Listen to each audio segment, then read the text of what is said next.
Hoy tenemos un personaje distinto porque es alguien que metió mucha pila a muchos proyectos durante muchos años y tuvo que reinventarse una y otra vez, y por lo que es tan mundialmente conocido, fue lo que empezó a hacer a partir de los 62 años. Entonces, nos va a traer varias enseñanzas importantes, ¿no? De los prejuicios acerca de la edad y de cómo la actitud supera cualquier tipo de número. La actitud de querer más, la actitud de saber que se puede, la actitud que trae la perseverancia, que trae eh, la actitud empresaria incluso. Ahora lo vamos a ver. Bien. Esperen que vaya.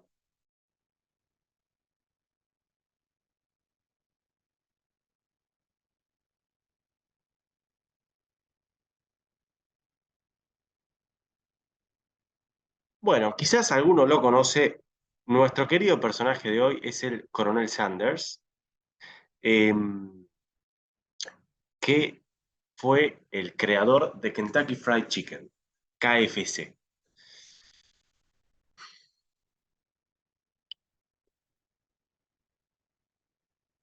Harlan Sanders, perdón, eh, nació el 9 de septiembre de 1890 en Louisville.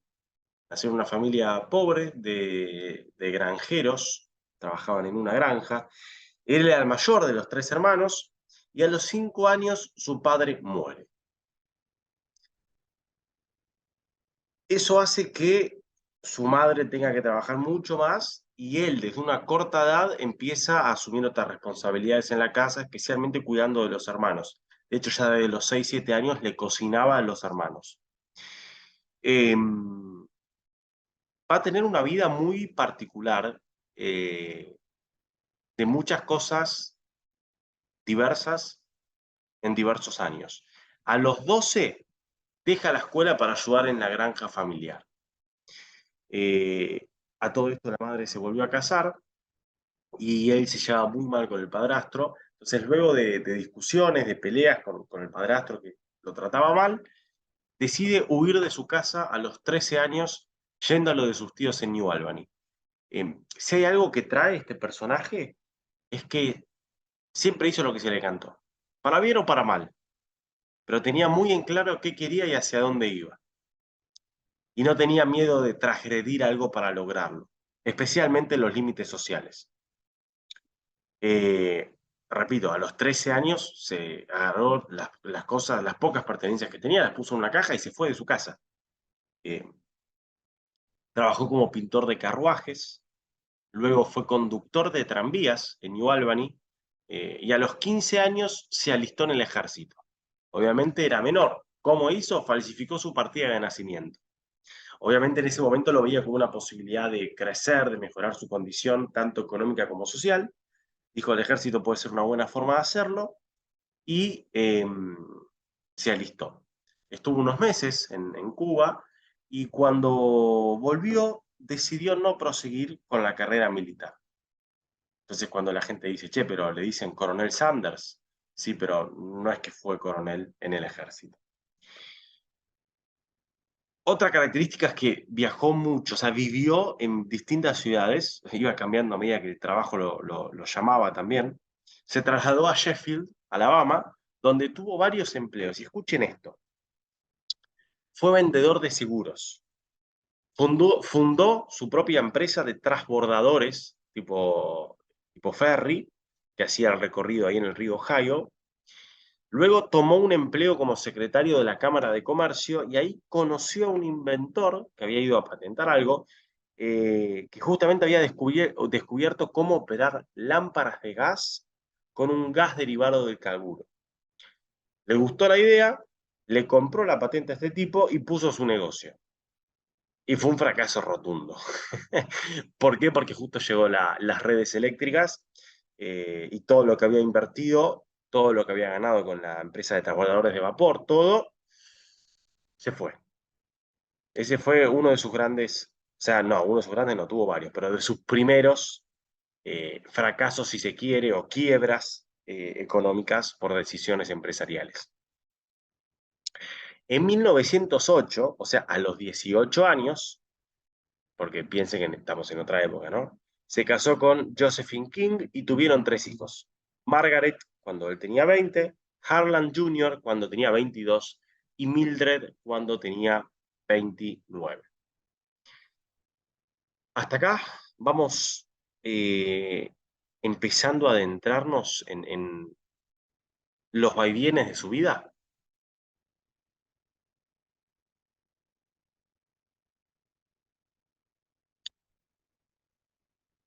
Bien, ¿cómo continúa esto? Trabajó como ferroviario en Illinois y a la par estaba tomando un curso por correspondencia de abogacía. Piensen que él había abandonado la escuela a sus 12 años, eh, porque no le gustaba álgebra. Entonces, eh, pero dijo, bueno, voy a hacer un curso por correspondencia, una especie de estudio a distancia de abogacía. Cuando lo despiden de la empresa ferroviaria por pelearse con un ingeniero, comenzó a ejercer como abogado, a sus 25 años. Estuvo unos años dedicándose a la abogacía, le estaba empezando a ir bien. ¿Y qué pasa? 1920 se peleó con un cliente en medio del juzgado, pero fue a las manos mal. eh, Fue acusado de agresión y terminó su carrera legal. Entonces, ya vemos que era alguien de temperamento fuerte. El lugar al que iba, alguien encontraba para pelearse. Y lo peor es que empiecen a haber patrones. Cada vez que empezaba a levantar cabeza, esto lo repite durante toda su historia, algo le pasaba, sea interno o externo, pero algo pasaba para que no prosiga. Repito, en la empresa de Ferris le iba muy bien, no. Ah, bueno, con el invento de las lámparas va a ser, no. Bueno, está bien, no pasa nada, pero arranqué como abogado, tuvo 5 años como abogado, le empezó a ir bien, empezó a tener clientela, no. Siempre había algo interno o externo que se oponía resistencia a un éxito sostenido en el tiempo. Estuvo algunos años cambiando de trabajo, de ciudad, de profesión. Trabajó como partero, trayendo niños al mundo, como bombero, donde también tuvo un altercado con un compañero y, y fue despedido. Eh, Luego fue vendedor de la Michelin Tire Company, vendiendo ruedas, que ahí también descubrió lo mucho que le gustaba vender. Era una de sus grandes habilidades. Más adelante se le presentó la oportunidad de administrar una estación de servicio de la Standard Oil. Ahí le empezó a ir bien, fue como un primer trabajo un poco más estable, si se quiere. Eh, ¿Qué pasa? Justo cuando empezaba a levantar cabeza, viene la crisis del 29, crisis mundial, la subida del petróleo, por ende del valor del petróleo, que redujo el negocio, la ganancia del negocio y quebró la estación de servicio. Al año siguiente, nueva oportunidad, lo llaman de Shell.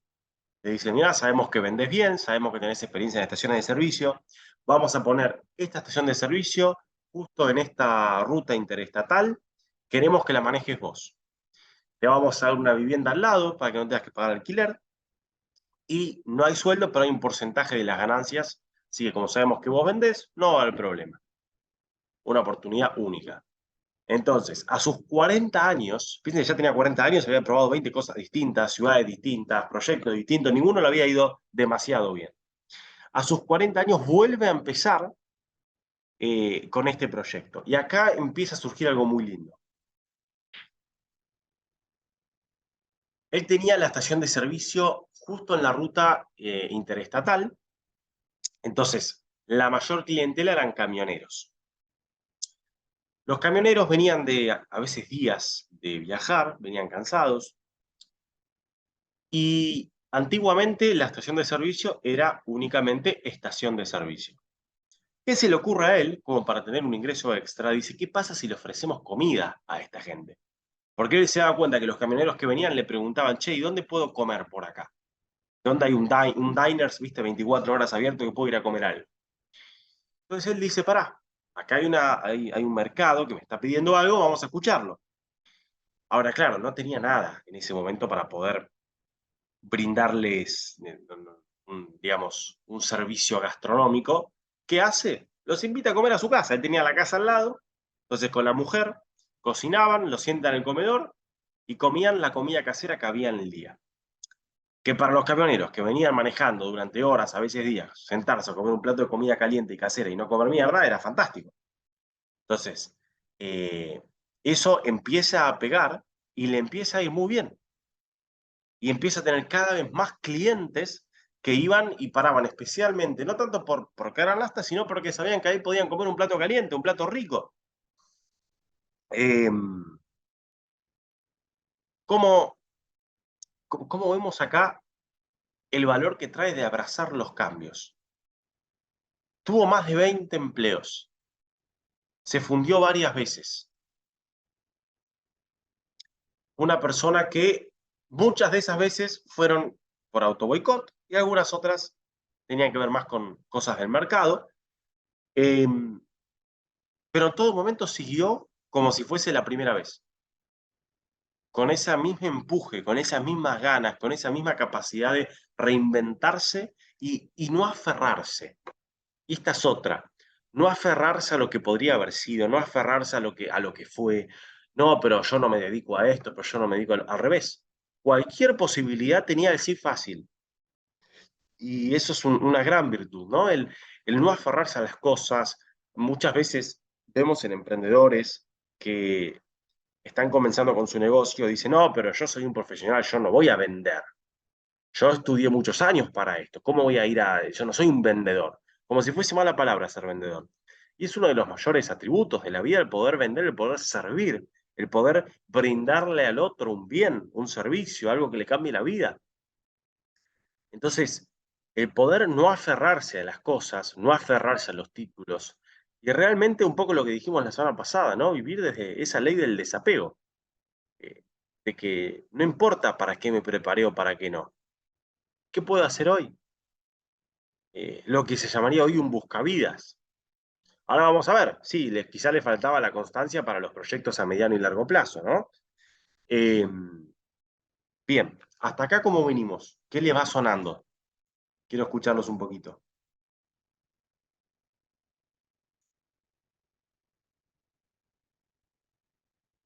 Bueno, yo me quedo con que también esto es muy social, ¿no? Con que estudiamos algo, que te preparas para lo que vas a hacer en la vida y a veces no tiene por qué, ¿no? Sino todo lo contrario, ese dinamismo y ese, bueno, esto no funciona, poder cambiar y reconducir y no quedarse ahí estancado en algo que puede ser muy doloroso. Entonces, yo aquí veo mucha apertura a las posibilidades, ¿no? A ese flujo de energía de, bueno, aquí está estancado, me voy por allí, ¿no? Más allá de que pueda ser algo que se lo buscaba o que le venía impuesto por el universo, la vida, lo que fuera. Pero bueno, en todo momento la flexibilidad y esa apertura, ¿no? A las posibilidades, a esa, bueno, esa escucha.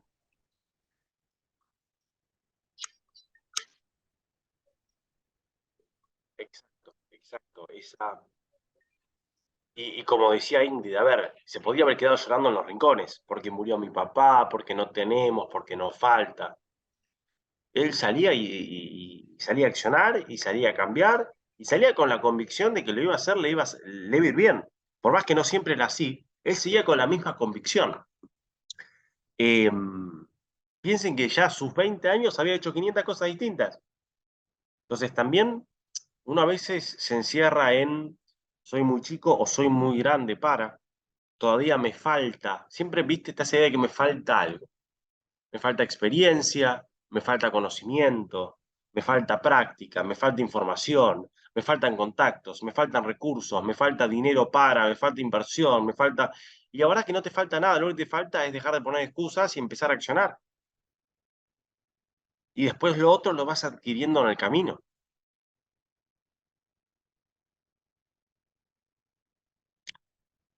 Y un poco también, cada vez que, entre comillas, vivía un fracaso, si se quiere, él tampoco lo veía así. Todo lo veía como parte del camino. No se calentaba mucho. Che, 5 años invertí como abogado, estudiando por correspondencia, qué sé yo. Bueno, ¿qué sigue? Esto de verdad el desapego, ¿no? Como que también tiene que ver con una confianza mayor de que lo que viene siempre es bueno. Y de que lo que va a venir encima va a ser mejor. Y acá el abrazar los cambios también tiene que ver con aprender a moverse. Se mudó muchísimas veces. A veces las personas están 20 años para hacer un cambio laboral. Él hizo 20 cambios en un año. A veces las personas están años queriendo hacer un cambio de lugar, un cambio de residencia, sea de país, sea de ciudad. Él vivió en muchísimas ciudades. Entonces, la facilidad con la que, literal, abrazaba el cambio, casi que lo quería, que lo buscaba, es notable realmente, y que le permitió tener toda esa experiencia de vida. Y uno dice, "Pero ¿para qué toda esa experiencia? Tiene 40 años y está en la lona".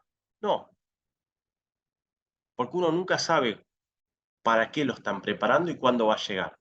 Lo importante es que te agarres centrado y moviéndote, en acción, no sentado en un sillón. Centrado pero no sentado, ¿no? Entonces, eh, que es un poco también lo que vimos la semana pasada, esto de que Dios, el universo, los planes cósmicos, lo que ustedes quieran, nos están preparando. Y por más que no veamos hoy en día el resultado de la película, cada cosa que estuvo en nuestra vida por algo estuvo. Cada relación, cada vínculo, cada cursito, cada libro, cada cosa que vi, leí, escuché, viví, experimenté. Lo decís, ¿pero qué tiene que ver eso con lo que estoy haciendo hoy en día? Todo tiene que ver con todo. Y ni hablar con lo que vas a hacer mañana. ¿El resto qué piensa?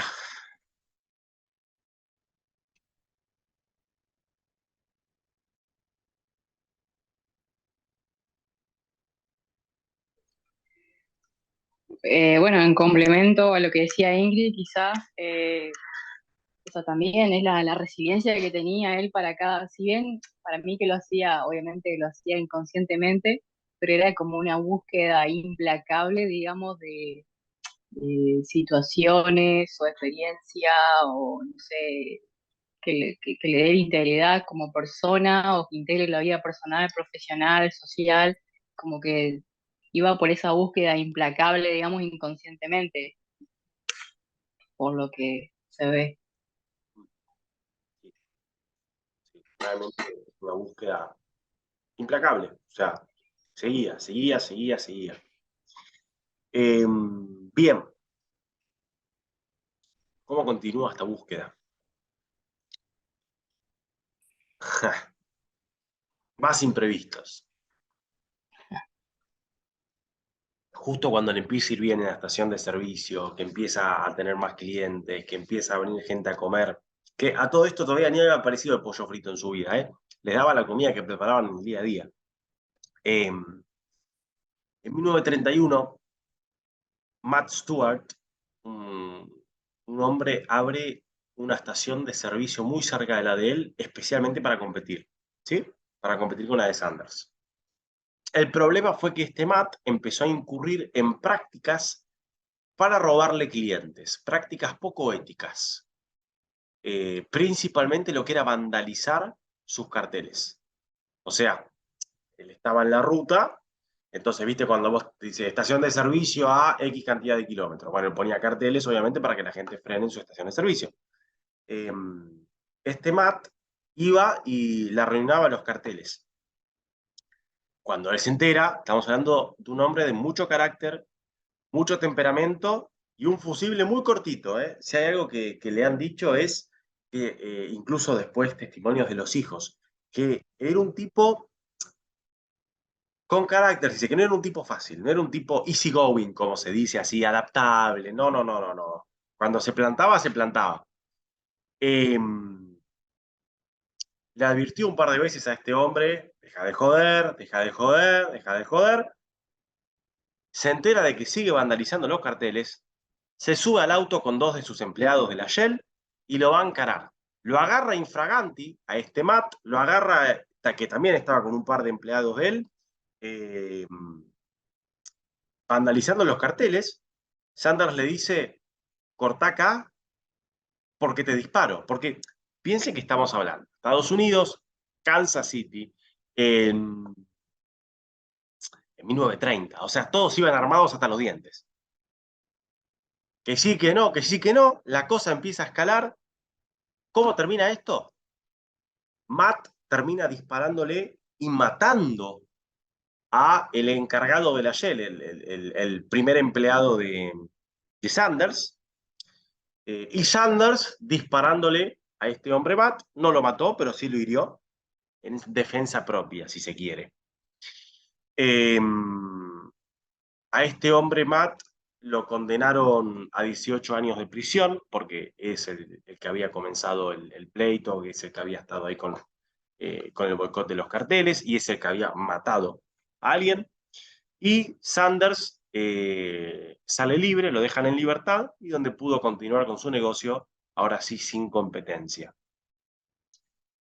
Uno dice, bueno, ya está, listo. O sea, pasó un enfrentamiento a mano armada, ya está.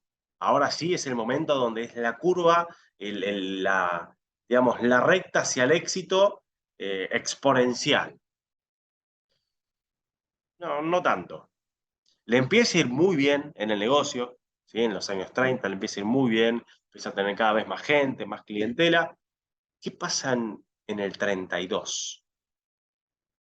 A sus 42 años, muere su hijo Harlan Jr. de una enfermedad con tan solo 20 años de edad, y es un golpe duro para él, obviamente.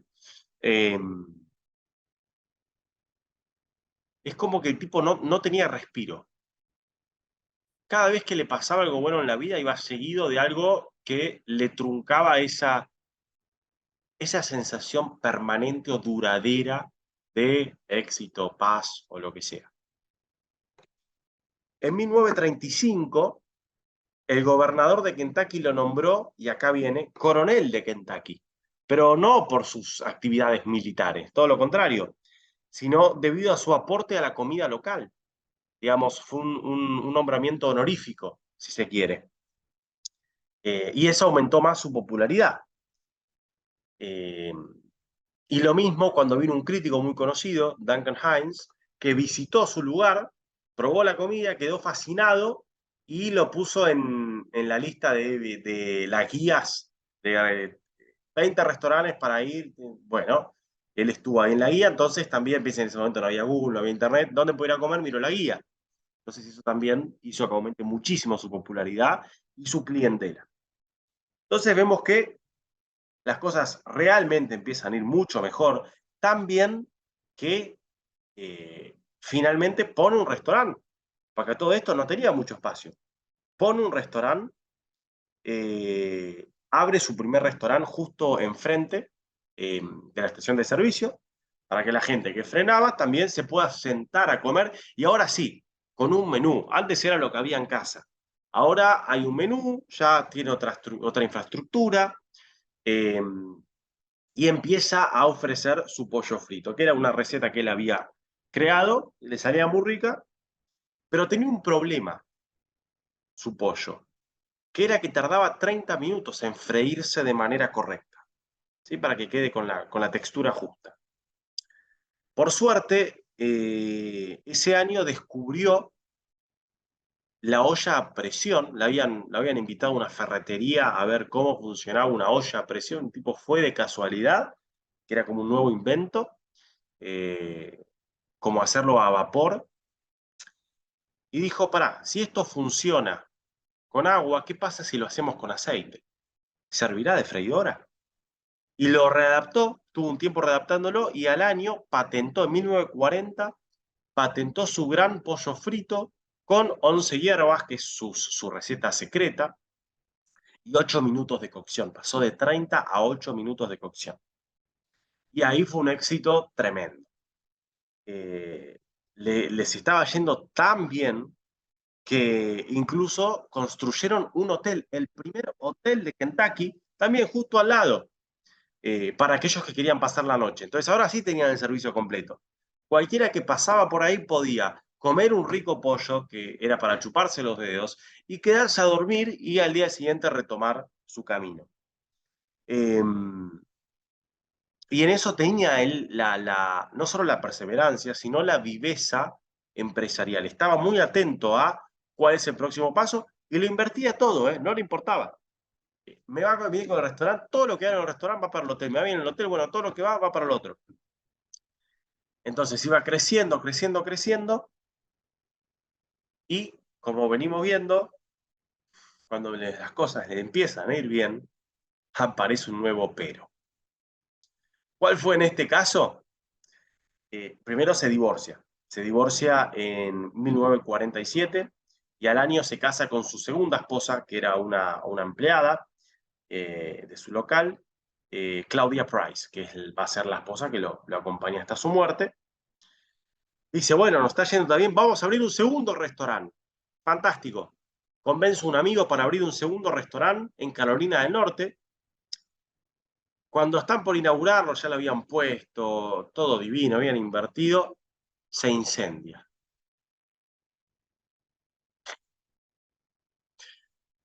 Así que ahí perdió una suma considerable. Uno dice, bueno, está bien, puede pasar, qué sé yo. Al poco tiempo, en 1950, se construyó una nueva carretera estatal. ¿Qué significó esto? Que todo el tráfico que pasaba por la puerta de su estación de servicio, de su restaurante y de su hotel, dejó de pasar por ahí. Y eso hizo que pierda la gran mayoría de clientes. Terminó endeudado, tuvo que vender todo por monedas, ya no valía nada eso, y quedó en bancarrota. Entonces, a sus 62 años, pasó de ser una figura importante de la comunidad, pasó a tener un negocio próspero, pasó a haber tenido mucho crecimiento, a ser reconocido por el gobernador, a qué sé yo, a simplemente vivir de un cheque de $105 al mes que le pasaba al Estado como jubilación. 62 años. Y habiendo realmente emprendido muchísimas veces. Ya está, basta, basta. Te acepto una, te acepto dos, te acepto tres, te acepto cinco, pero basta. ¿Cuántas veces más voy a tener que empezar de vuelta?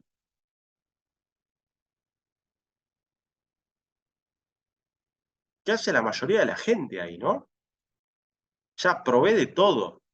Le puse pila, le puse garra, le puse huevo, le puse ovario, le puse lo que quiero, le puse perseverancia, le puse energía, le puse foco, le puse todo. Y así termina. Pero él no. ¿Qué hace él? A sus 62 años, agarra su auto, que era lo único que le había quedado, agarra su auto, pone en el baúl un poco de harina,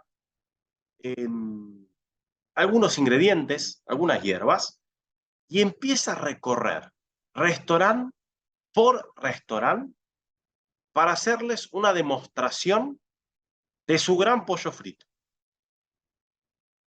Entonces, si el dueño del restaurante y a los empleados les gustaba, con un simple apretón de manos los asociaba. ¿Cómo sería?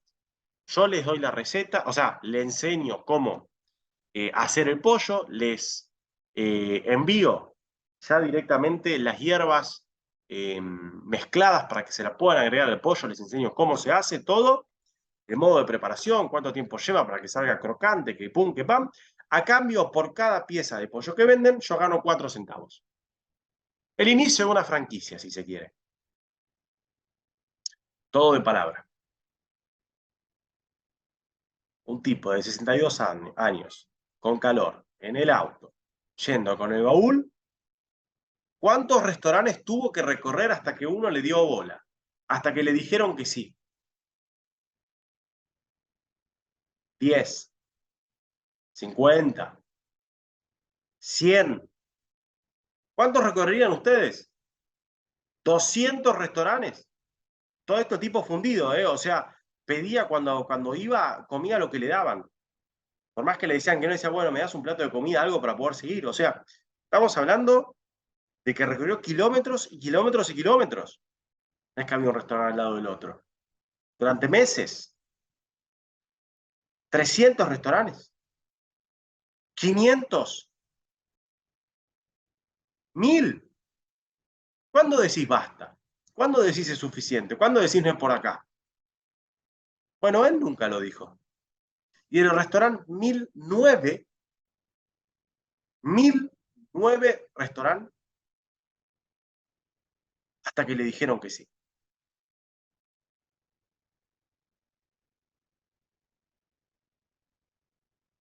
Fíjese la cantidad de veces que podría haber puesto una excusa. La cantidad de veces que podría haber desistido. Donde parecía que estaba todo en su contra. Pero él seguía con esa convicción implacable de que su pollo era bueno, de que a la gente le iba a gustar como le había gustado en el pasado.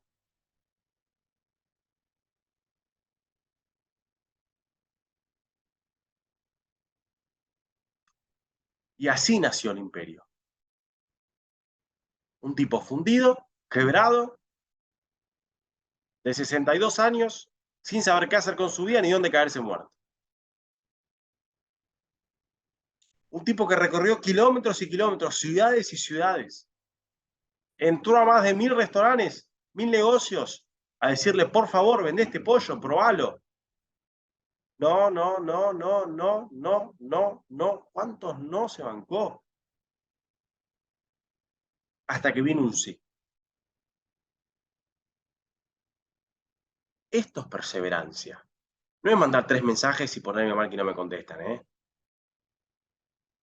No es decir, uy, esta semana estuvo floja. Uy, estoy cansado. Hace calor, hace frío, me da fiaca. Esto es perseverancia. Que no siempre es necesaria, ¿eh? Que no siempre es necesaria. Cuanto más trabajo interno hay, menos resistencia hay. Él la necesitó.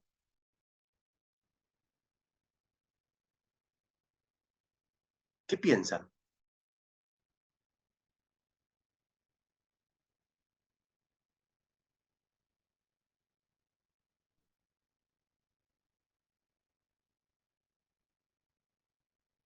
¿Qué sienten con este ejemplo? ¿A qué les trae esta historia?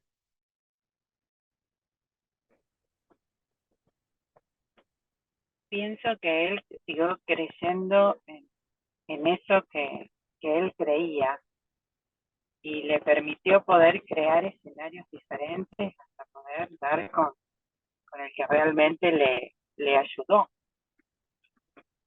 Pero si él se hubiera rendido y hubiera dejado de creer, jamás lo hubiera podido lograr.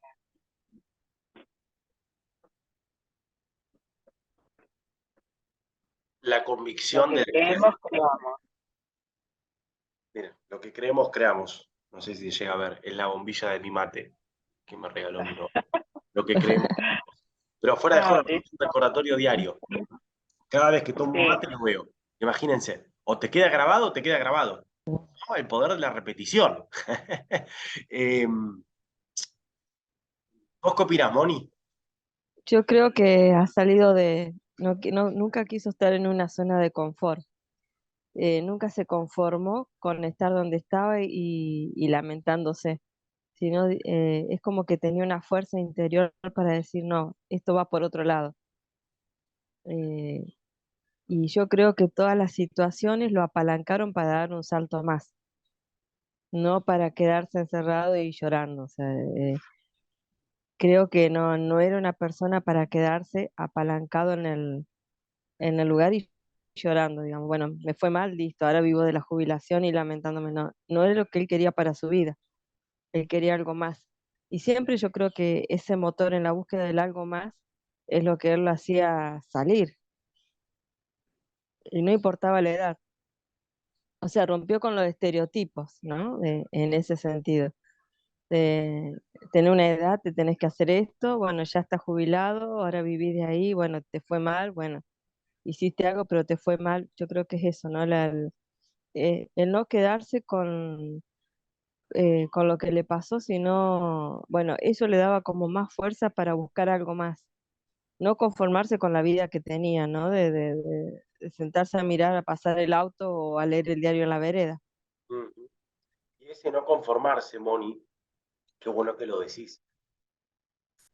El inconformismo no es falta de gratitud, es decir, che, yo creo que hay algo más, ¿no? Esa convicción, creo que hay algo más, y hay gente, incluso merezco más,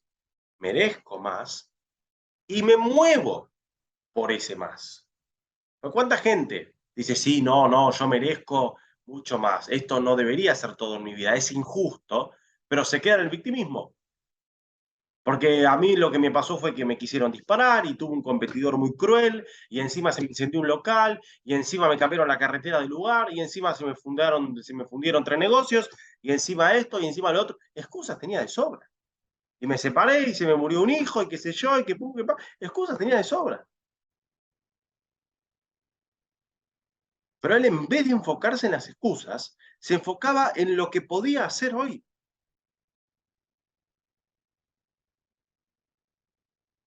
Entonces, no es solo creer que hay algo más mejor esperándonos, sino salir a crearlo.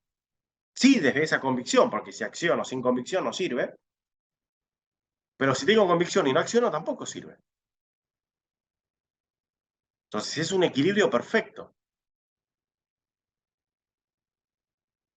Bien.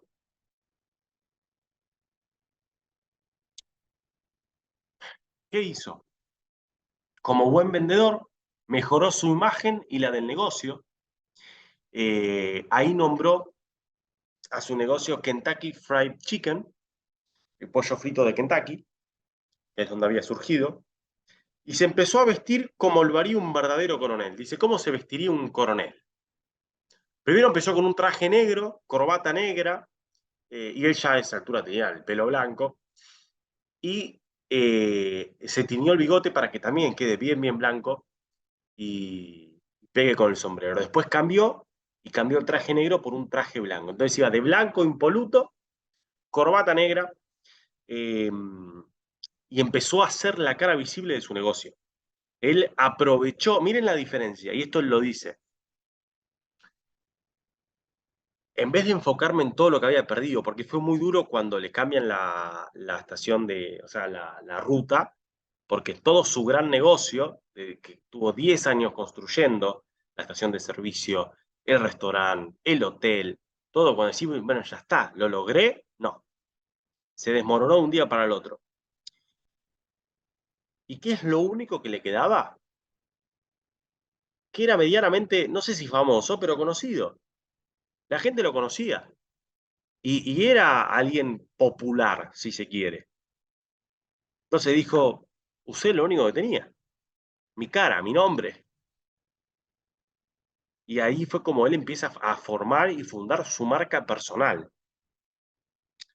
Dato curioso, uno de sus empleados, Dave Thomas, ya en el 57, introduce el famoso balde. Tiene una conversación, Sanders con este empleado, Dave Thomas, y le dice, mira, estamos medio con las ventas, lo que vos hagas para aumentar las ventas, te llevas un porcentaje. Ponete creativo. Bueno, este hombre, Dave Thomas, introduce el balde, no sé si alguno comió en KFC, es el balde de pollo frito, como si fuese el balde de pochoclos. Te lo venden así como en tamaño grande, ¿no? Entonces vas ahí agarrando y es fácil de llevar. Entonces fue como el principio del delivery en ese momento o de llevarse para comer afuera, ¿no? Y tuvo un éxito rotundo y encima le cambió ya el merchandising y todo, y ponían, ya cambió el negocio de franquicias, y no era solo un restaurante que vendía pipollo frito, sino que empezaron a estandarizar que sea una sucursal, una sede de KFC, y ponían arriba de todo un balde gigante lleno de pollo, como para mostrar que ahí se podía comprar. Fue una idea fantástica, le fue tan bien con esta idea que este empleado, Dave Thomas, con todo lo que ganó ahí, se abrió y fundó Wendy's, otra empresa de comida rápida muy importante. En 1964, 12 años después de estar quebrado, en la lona, jubilado, listo para tirar el trapo, ¿qué hizo? Tenía ya 600 locales que vendían su pollo. 600. Y hasta ese momento seguía haciendo un negocio semifamiliar donde él se ocupaba de las ventas y su esposa mezclaba las hierbas secretas para enviarle a todas las franquicias. Porque lo que siempre conservaron es el secretismo de la receta. ¿Qué lleva el pollo? No se sabe. Son 11 hierbas, no sabemos cuáles son. Entonces ellos las mezclaban y le mandaban el sobrecito terminado para que condimenten el pollo a todas las sucursales y locales. Ya finalmente, a sus 74 años decide vender la mayor parte de las acciones, una compañía, por $2 millones de ese momento. O sea, eran como 15 millones de dólares al día de hoy, 20 millones. Y él pasa a quedar como la cara visible de la marca. Los que lo compran le dicen, todo muy bien, pero acá la marca sos vos. Entonces, necesitamos que tu cara siga estando. Le paga un sueldo anual para que él aparezca en publicidades y todo eso.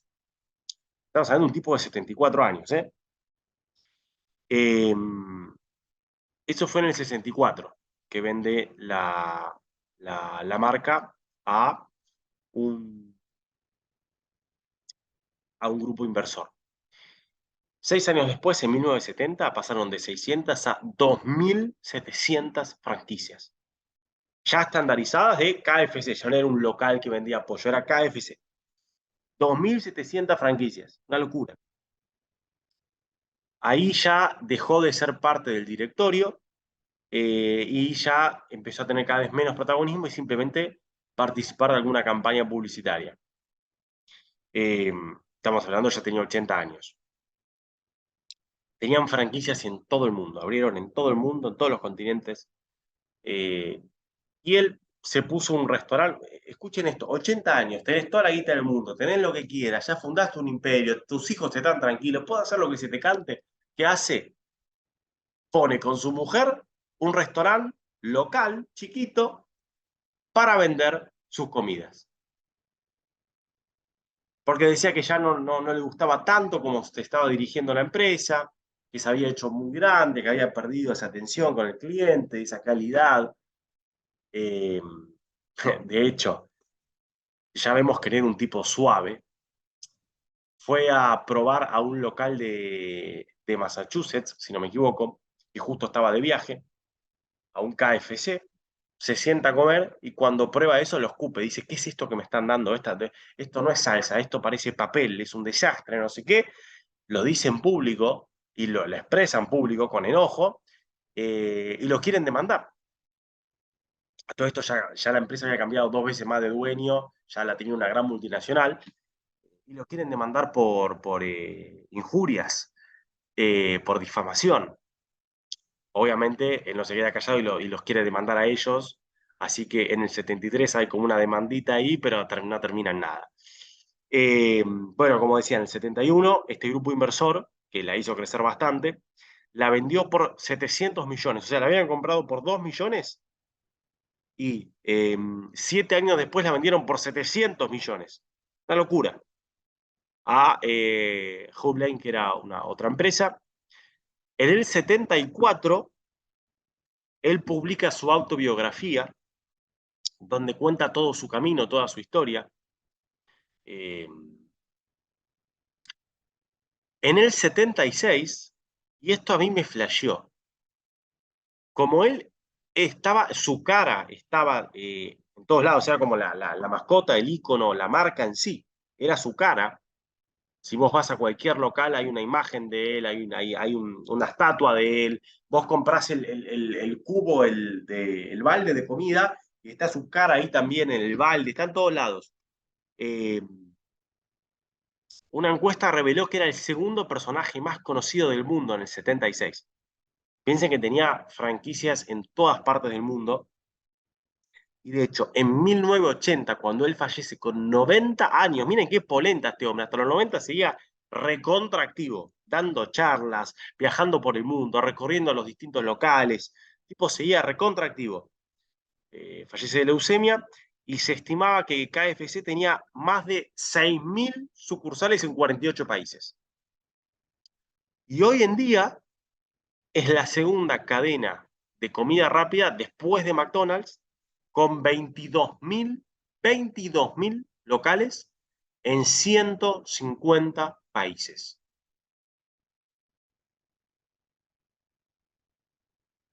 Y todo empezó con un tipo que incansable que viajaba en el autito y lo tenía en el baúl queriendo mostrarle a la gente.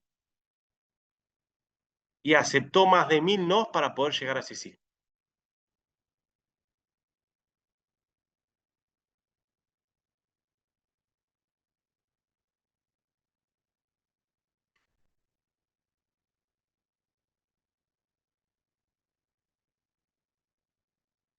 ¿A qué les mueve esta historia?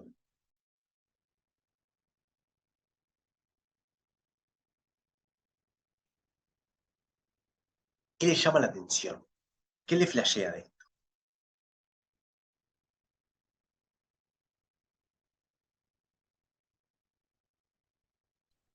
La perseverancia y no darse por vencido, ¿no? A pesar de... Y después todo transformarlo en un para qué. Porque a pesar de la edad, él seguía dando charlas y supongo que motivadoras, ¿no? Porque con toda su experiencia y por todo lo que ha vivido, era lógico que, bueno, en vez de ser egoísta, fue generoso. Yo creo que va por ese lado. Y creo que también tiene humildad, ¿no? Para hacer las cosas. Si él se quedaba en el ego de no, pero yo ya el gobernador me felicitó, no sé qué, yo era un empresario exitoso, bla, bla, bla, no hubiese hecho nada. Él volvió, se subió al autito y dijo, ¿cómo sigo? ¿Cómo yo voy a estar dando una presentación en la cocina? ¿Cómo yo me voy a poner a mostrarle el pollo y a hervir yo y a freír? No, no. Él iba con su freidora, restaurante por restaurante, con la valijita y, y hacía la demostración. Con absoluta confianza, con absoluta humildad, con absoluta convicción. Y fue una persona muy generosa. De hecho, una de sus frases es, no me voy a llevar nada al cementerio. Entonces mejor darlo todo acá. ¿De qué me sirve ser el hombre más rico del cementerio? Dice.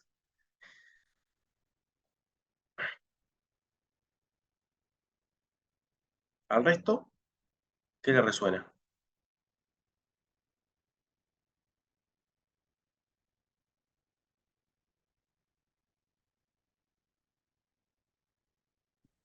Bueno, yo le escucho la historia y me parece muy agotador, ¿no? Porque está perfecto, ¿no? Tener esa inquietud, ese impulso interno de que hay algo mejor y que puedes lograrlo, ¿no? Y que al final la acción te lleva a ello. Eh, pero qué cansada, ¿no? A la vez. Cuánta energía, cuánto... Bueno, eso. Aún así, creo que hay personas que nacen con esa inquietud interna de que la realidad que vemos no es nuestra, ¿no? O no es de ellos, que hay algo más que no, no lo estamos viendo, pero lo podemos, se puede lograr algo diferente. Y más allá de las crisis, pues hay como esa resurrección, ¿no? Las crisis las tiene todo el mundo, hay quien se conforma y dice acepto las reglas del juego, y hay quien ve más allá y, ¿no? Se encabezona en que hay algo diferente. Y bueno, luego hay casos de éxito donde vemos, ¿no? Personas que a lo mejor podríamos decir que toda la vida han fracasado y de golpe tienen éxito. Bueno, también qué nos hemos comprado, ¿no? Porque el fracaso no creo que exista. No hay fracaso, simplemente que tú tomas unas acciones y dan un resultado. Se puede acercar más a lo que tú te habías creado como Ya tu expectativa, expectativa, exacto. menos, pero realmente no es un fracaso. Haces una acción, tiene un resultado y a partir de ahí continúas o vas por otro camino, ¿no? Entonces, bueno, hay como reflexiones que se abren, ¿no? Es que muchas veces está esa creencia social de que, bueno, ya los mejores años de tu vida ya pasaron, ya está. Lo que no hiciste hasta ahora no lo vas a hacer ahora. Ya es muy tarde para cambiar. Ya está, este es quien soy, punto. Y si uno se fija, y el tipo trabajó de los 12 años, ¿eh? En realidad de antes que cuidaba a los hermanos, pero full time desde los 12 años. Entonces estamos hablando de casi 80 años de trabajo. De esos 80, el último tercio fue el que le hizo pegar el salto. Claro, pero por eso, que es lo que es la realidad que nos compramos. Yo tengo gente en mi entorno que está deseando cumplir los 60 para jubilarse y nunca se han planteado, no sé, y está perfecto. Al final cada uno se compra, ¿no? Pues lo que quiere. Pero trabajo para jubilarme y luego qué, ¿no? Y luego sucede que se jubilan, enferman, etc, etc. Entonces, bueno, eso, ¿no? Es como hay personas que nacen con esa energía, esa inquietud y personas que, bueno, pues, o se han comprado eso, la realidad que nos han vendido, al igual que si estudias para no sé qué, tienes que ser eso y si no, está mal. ¿Y cuánta gente habrá que ha estudiado medicina y acaba dando un giro en su vida y trabaja en ventas y desde ahí logra hacer lo que realmente siente, que es ayudar y acompañar a las personas a, ¿no? Pues a lo que es interesante. Es que yo pienso, ¿qué le hubiese dicho a la sociedad? ¿No? A Sanders, incluso hoy en día, ¿eh? Hoy en día, si lo hubiesen conocido antes de los 60, hasta los 60 y pico, o sea, de todo lo hubiesen dicho. Este es un disperso, hace de todo pero no hace nada, haga lo que haga le va a ir mal, no puede ni con su propia vida, mucho menos va a poder con un negocio, lo que toca lo hace mierda, o sea, realmente, si uno va con esa mirada, podés ver una serie de intentos fallidos tras intentos fallidos, o podés ver como una serie de acumulación de experiencia tras otra. Y de experiencia no solo en lo práctico, porque aprendió a cambiar, aprendió a moldear, aprendió a ser creativo, aprendió a pensar, y le tomó el tiempo que necesitó. ¿Que se puede hacer en menos? Seguro que sí, seguro que sí. Vimos otros casos donde, a ver, Alejandro Magno tuvo 10 años y en 10 años conquistó un tercio del mundo. Entonces digo, el otro extremo, ¿no? Y murió a los 33. Entonces, no hay tiempos para nada, no existen los tiempos. Bueno, igual también, su último tercio de vida fue el más potente en ese sentido. eh, pero no hay tiempos, no hay limitaciones, no hay ni apuro, ni, o sea, cada uno tiene su camino con sus tiempos. Lo que pasa es que muchas veces nos compramos una estructura mental, una estructura Exacto, social. exacto. La estructura social es tremenda esa, Moni, es tremenda. La estructura social de lo que deberías estar haciendo a cada edad, a cada momento.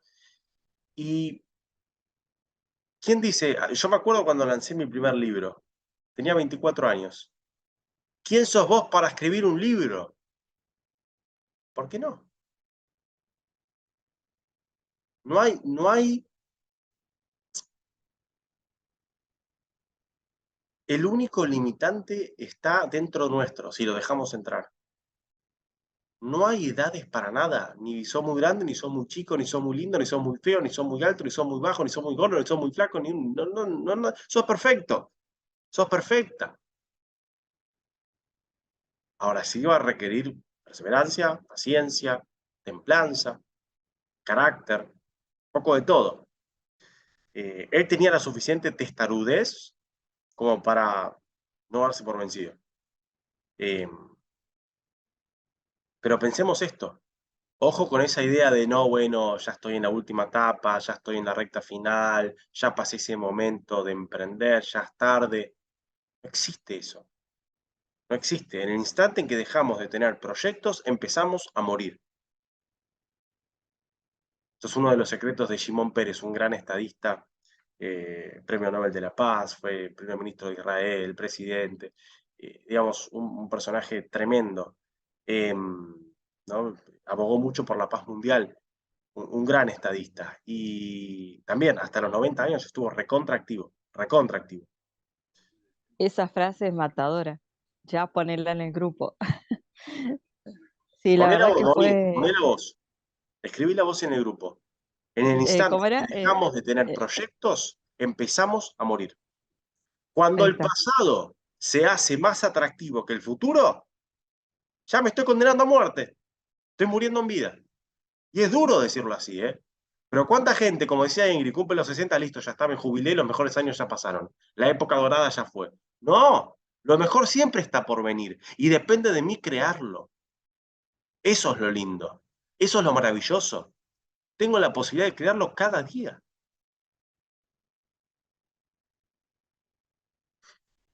Bien, entonces, que nuestro querido coronel Sanders nos acompañe esta semana. Cualquier cosa que dije alguna vez me hubiese gustado que, es el momento perfecto. Piensen las cosas que arrancaron cuando pensaron que no, ya es muy tarde, ya es muy chico, no. El que no arranca a tocar un instrumento de chico no puede. Mi papá arrancó violín a los 50 años. Cumplió 50, dijo, esto era lo que siempre quise, arranco ahora. Mi abuela lanzó un libro a los 70 y pico, contando su historia de vida. ¿Cuál es el problema? No hay límites, solo los que nos construimos y los que dejamos que nos limiten. Puede haber obstáculos, puede haber resistencia, puede haber desafíos, pero límites, solo los que nosotros ponemos. Bien, que tengamos una hermosa semana, llena de perseverancia, llena de convicción, llena de valor y ejercicio para esta semana. Rastreen internamente qué es eso que siempre dijeron que querían hacer, qué iban a hacer, aprender un idioma, conocer un lugar, emprender alguna cosa, aprender algo nuevo, lo que sea. Eso que dijeron alguna vez lo voy a hacer o cuando me jubile y empiezan ya. Al menos armar el plan de acción. ¿Se animan al compromiso? Bien, y como dice Ingrid, a no engancharse con el resultado, no hace falta hacerlo hoy. ¿Saben lo frustrante que es empezar algo nuevo y que no me salga? No hace falta hacerlo bien hoy. Es hacerlo mejor que ayer, suficiente. Bien, accionar entonces. Si 1009 veces le dijeron que no, si esta semana aparecen un par de no, los abrazamos y seguimos. ¿Sí? Así es. Dale, Que tengamos una hermosa semana. buena semana. Gracias, Dan. Nos